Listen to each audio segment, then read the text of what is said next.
Alhamdulillahillazi hadana li hadza wa ma kunna linahtadiya laula an hadanallah.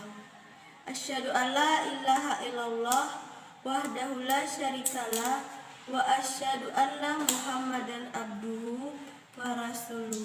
La nabiyya ba'da amma ba'du.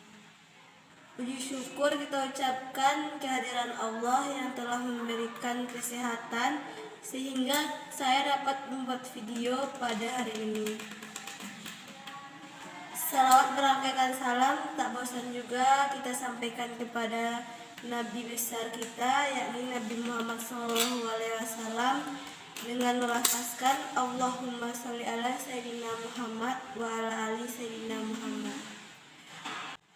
Tak lupa juga kita ucapkan terima kasih kepada dosen kita, yakni Bapak Rian Amanda, selaku dosen pengampu dalam mata kuliah logika dan algoritma ini.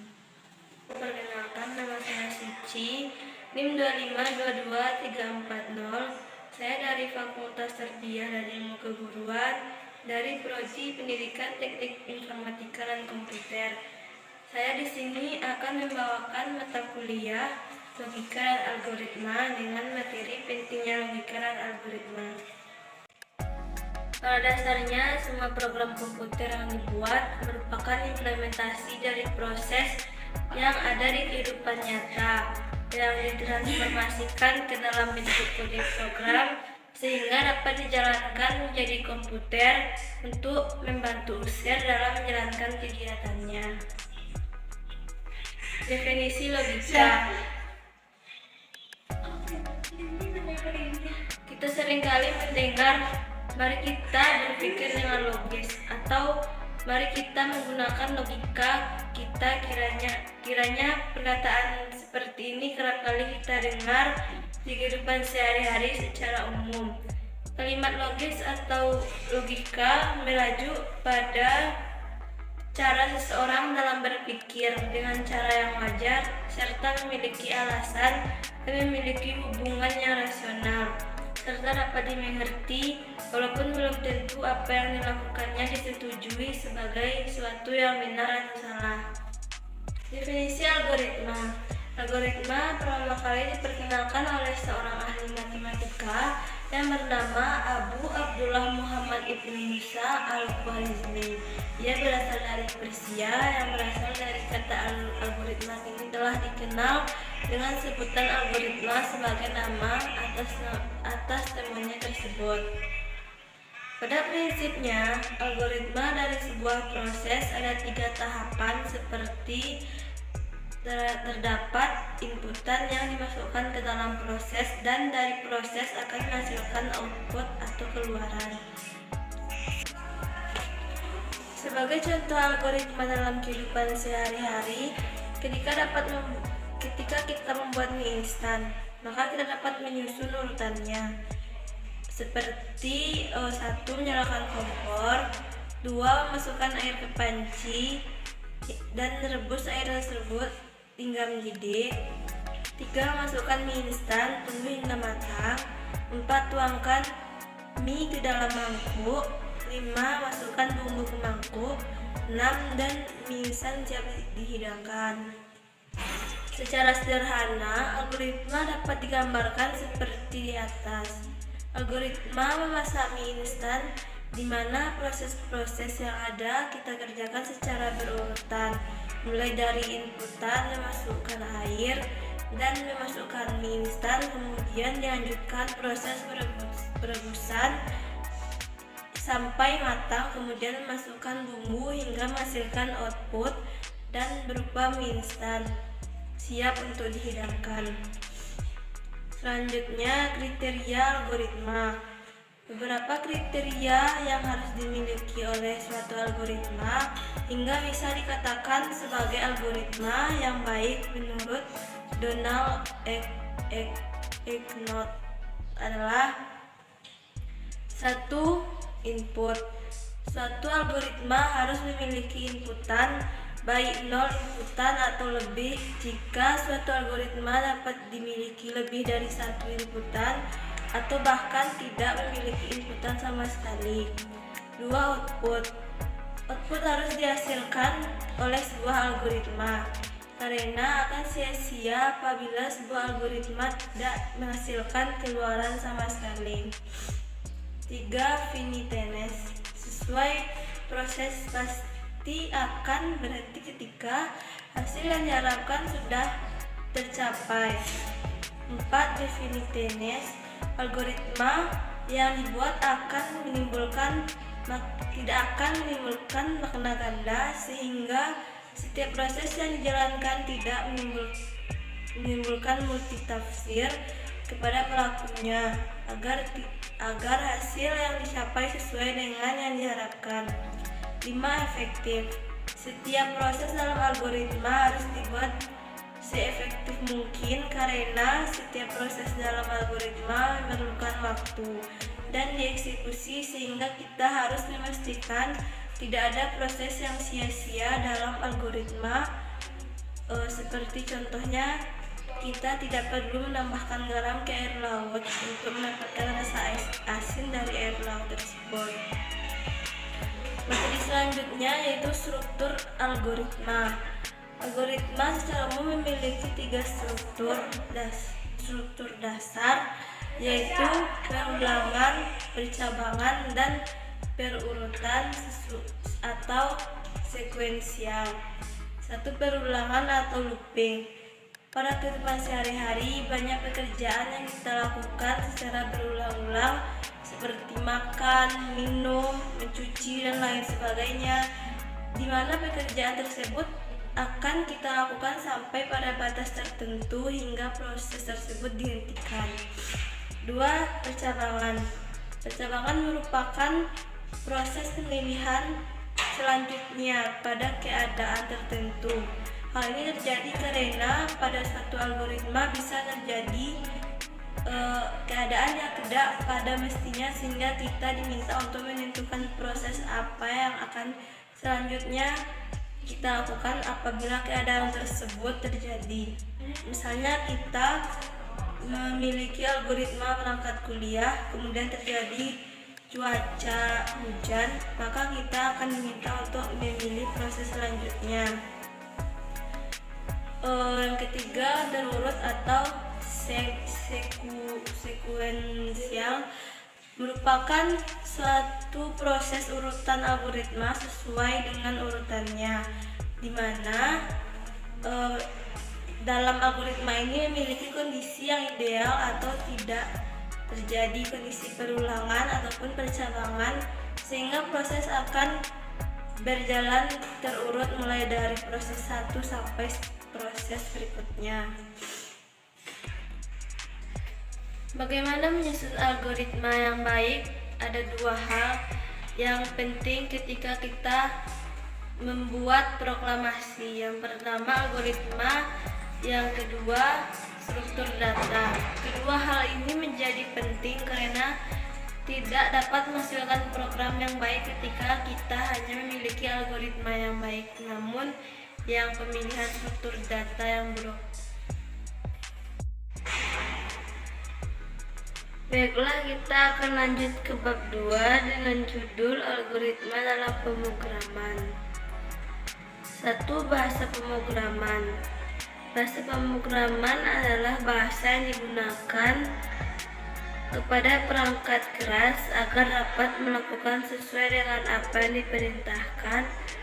Sebagai contohnya, saat kita menyuruh seseorang untuk membuat mie instan, saat itu kita melakukan pemrograman terhadap orang lain untuk melakukan serangkaian kegiatan sehingga mie instan itu siap untuk disajikan. Pembahasan yang kedua yaitu jenis bahasa pemrograman.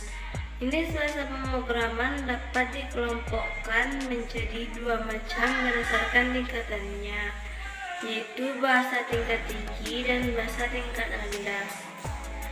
Bahasa tingkat rendah merupakan bahasa yang dirancang untuk langsung dapat dimengerti oleh mesin, yang menganut kode biner antara 0 dan 1 tanpa harus melalui bahasa penerjemah. Namun bahasa ini cenderung tidak manusiawi karena sulit dipahami oleh manusia. 2. Bahasa tingkat tinggi. Bahasa tingkat tinggi ini merupakan bahasa yang lebih manusiawi dari bahasa tingkat rendah, karena bahasa tingkat tinggi lebih dekat penggunaannya dengan bahasa sehari-hari. Namun bahasa ini memerlukan kondiler untuk menerjemahkannya ke dalam bahasa mesin agar dapat dieksekusi oleh komputer. Sebagai contoh bahasa tingkat tinggi adalah Turbo Pascal, PHP, dan lain sebagainya. Pembahasan yang ketiga yaitu kode PHP. Kode PHP biasanya diproses di peledan web oleh interpreter PHP yang diimplementasikan sebagai modul daemon atau CGI yang bisa dijalankan di server web. Hasil dari kode PHP yang ditafsirkan dan dieksekusi dapat berupa semua jenis data seperti HTML atau data gambar biner, akan membentuk keseluruhan atau sebagian dari respon HTTP. Selanjutnya, pembahasan yang keempat, penulisan algoritma dalam pemrograman. Penggambaran algoritma secara umum dapat disajikan dalam dua cara, yaitu dengan teks atau dengan gambar. Sedangkan penyajian dengan gambar dapat disajikan dengan flowchart. Namun sebenarnya flowchart bukan merupakan cara satu-satunya dalam menggambarkan algoritma. Dengan gambar dapat juga menggunakan data flowchart. Selanjutnya, pseudokode.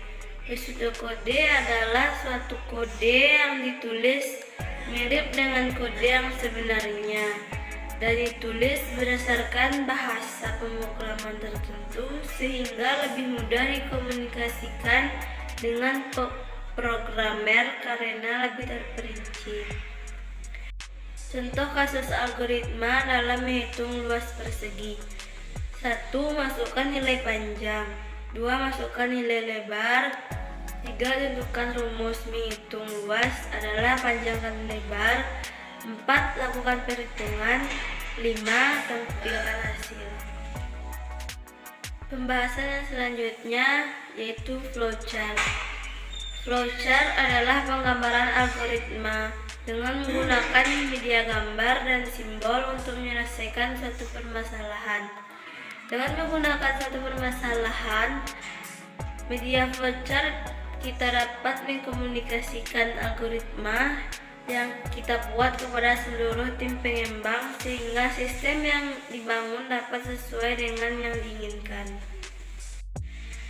Adapun contoh simbol-simbol yang digunakan untuk menggambar yaitu 1. Input output. Simbol yang digunakan untuk menggambar printer yaitu masukkan printer keluaran seperti keyboard, mouse, scanner, sensor maupun printer keluaran seperti monitor printer dan lain-lain. Yang kedua yaitu manual input. Simbol ini untuk menggambarkan secara manual di keyboard. Yang ketiga, proses simbol ini seperti persegi panjang untuk menggambarkan pengolahan yang dilakukan oleh komputer. Yang keempat, penyimpanan file simbol story. Simbol ini digunakan untuk menggambarkan storage atau online standard yang berfungsi untuk menggambarkan input data yang berasal dari disk atau penyimpanan data ke disk. Yang kelima, magnetic disk. Simbol input-output yang menggunakan media magnetic disk. Flowchart pemrograman adalah penggambaran suatu algoritma untuk memecahkan suatu permasalahan. Beberapa contoh simbol yang digunakan untuk menggambarkan algoritma dengan flowchart adalah terminal preparation input-output, decision predefinite, process connector office, connector arrow. Pembahasan yang selanjutnya yaitu bab 3, variabel dan data. 1. Definisi variabel. Variabel secara umum dapat kita artikan sebagai kontainer yang memiliki nama, seperti halnya sebuah kontainer dapat menyimpan barang pada variabel, juga dapat digunakan untuk menyimpan. Dalam PHP, variabel diawali dengan tanda dolar, sedangkan manajemen dengan menggunakan operator sama dengan. Semuanya pernyataan diakhiri dengan titik koma. Sebagai contoh, dalam pemrograman kita dapat membuat sebuah variabel dengan nama buah dan mengisi variabel tersebut dengan apel. Yang kedua, jenis variabel dan implementasinya. 1. Variabel lokal. Variabel lokal adalah variabel yang didefinisikan di dalam sebuah fungsi dan juga dapat digunakan dalam fungsi tersebut. Pada PHP, penulisan variabel memiliki beberapa aturan. 1. Bersifat case sensitif, di mana penggunaan huruf besar dan kecil sangat berpengaruh terhadap pemanggilan variabel itu sendiri. Yang kedua, nama variabel tidak boleh menggunakan angka, misal $1 buah. Yang ketiga, nama variabel boleh menggunakan underscore baik pada awal, tengah maupun akhir. Yang keempat, nama variabel boleh menggunakan angka, misalnya $1. Pembahasan yang selanjutnya yaitu jenis variabel dan implementasinya. 1. Variabel lokal.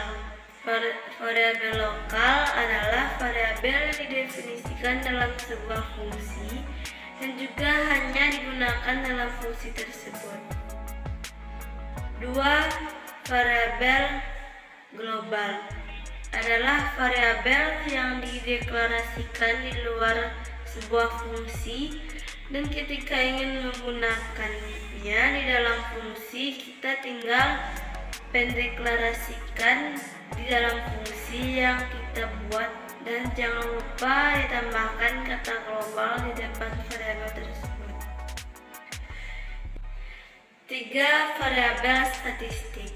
Variabel statistik adalah variabel yang akan menyimpan nilai akhirnya jika pada normalnya sebuah variabel dalam suatu fungsi akan dikembalikan nilainya, maka menggunakan variabel tidak return atau tidak kembali ke awal. Materi selanjutnya yaitu tipe data. 1. Definisi tipe data.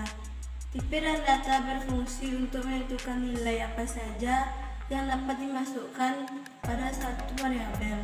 Sebagai contoh, kita memberikan label angka pada umur, maka ketika kita memberikan nilai huruf ke dalam variabel umur akan ditolak.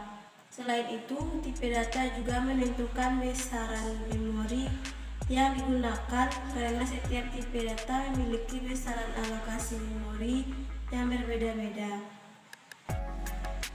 Proses menentukan tipe data menjadi hal yang krusial karena mempengaruhi kode program yang akan dijalankan. Kecepatan dalam memilih tipe data akan meningkatkan keaktifitasan satu program. Tipe data memiliki dua jenis, yaitu tipe data besar atau primitif dan tipe data terstruktur. Pada rumpun bahasa C mengenai 5 tipe data primitif, yaitu char, int, double, float, dan void. Baiklah, pembahasan yang kedua yaitu macam-macam tipe data dan penggunaannya. PHP merupakan keluarga dari bahasa C, di mana ketika kita mendeklarasikan sebuah variabel dalam rumpun bahasa C secara umumnya kita menyebutkan pendeklarasian. Walaupun secara umum pendeklarasian variabel dalam PHP tidak memerlukan tipe data, namun tidak ada salahnya kita mengenal lebih dekat mengenai tipe data. Tipe data secara garis besar dikelompokkan menjadi dua jenis tipe data, yaitu satu tipe data sederhana, dua tipe data terstruktur. Satu tipe data sederhana. Tipe data sederhana atau juga dikenal dengan tipe data primitif adalah tipe data dasar yang hanya mampu menyimpan satu nilai tiap satu variabel. Tipe data sederhana sendiri dapat kita kelompokkan menjadi tiga jenis pengelompokan. Satu, kelompok numerik. Pada pengelompokan data numerik, tipe data dibedakan menjadi dua jenis, yaitu integer yang merupakan tipe data yang menampung bilangan bulat, dan real yang merupakan tipe data yang menampung bilangan pecahan. Satu, integer. Integer sendiri memiliki beberapa jenis tipe data. Beberapa tipe data ini dimaksudkan untuk memberikan batasan pada penggunaan memori agar penggunaan memori menjadi lebih efisien. Yang kedua, real.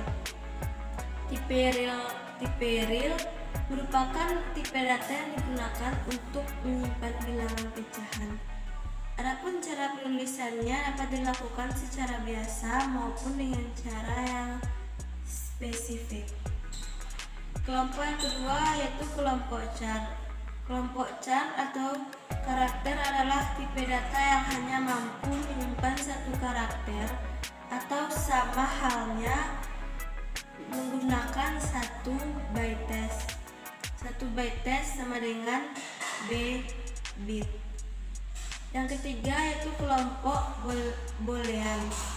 Tipe data kelompok boolean ini merupakan tipe data logika di mana tipe data ini hanya menyimpan benar atau true dan salah false yang dapat disimbolkan pula dengan angka 0 false dan 1 true. Tipe data yang kedua yaitu tipe terstruktur. Tipe data terstruktur meliputi array, string, set, record, clan file yang dalam pembahasannya akan dibahas secara terperinci pada bab selanjutnya karena memerlukan penjelasan yang lebih terperinci, dan pada bab ini akan dijelaskan mengenai string yang merupakan salah satu tipe data terstruktur. Pembahasan yang selanjutnya adalah string. Tipe data string adalah tipe data yang dapat menampung teks hampir sama seperti tipe data char yang dapat menampung semua jenis karakter. Namun pada string memiliki panjang, sehingga string dapat menampung semua jenis karakter. Adapun cara penulisan tipe data string adalah dengan memberikan tanda petik di antara teksnya. Demikianlah penjelasan dari saya. Jika ada salah, mohon dimaafkan. Wabillahi taufiq wal hidayah. Assalamualaikum warahmatullahi wabarakatuh.